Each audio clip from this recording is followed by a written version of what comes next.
Доброго времени суток, друзья! Я к вам с очередным стихотворением, которое я написал на днях. Называется оно «Костерок». Сейчас пришла весна, скоро снег сойдет с нашей землицы, и все начнут выбираться куда-нибудь на природу, чтобы разжечь долгожданный костерок, пожарить мясо, отдохнуть, но будьте аккуратны, берегите природу. Не нужно, чтобы огонь распространился и что-нибудь поджег.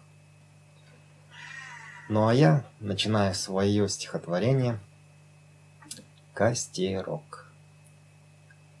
Рвется к небесам пылающий огонь, бьется туман, как ретивый конь, ропотно трещит в тишине ночной.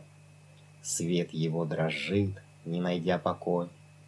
Хладный ветерок нежится с огнем, распевая голосок, общается с конем. Огненная грива стремится на дыбы, искорки огнива летают от стрельбы. Подышав так жарко, костерок стихает, но родившись ярко, как конек играет. Вот такое вот стихотворение про костерок. Уважаемые слушатели, хочу вам рассказать, что я сейчас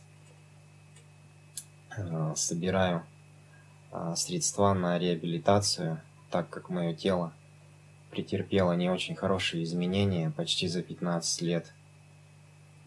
И мне нужна ваша поддержка. Я сейчас прохожу реабилитацию с инструктором ЛФК. Мои суставы начинают потихонечку оживать, подвижность потихоньку возвращается. Но сам я не смогу осилить занятия.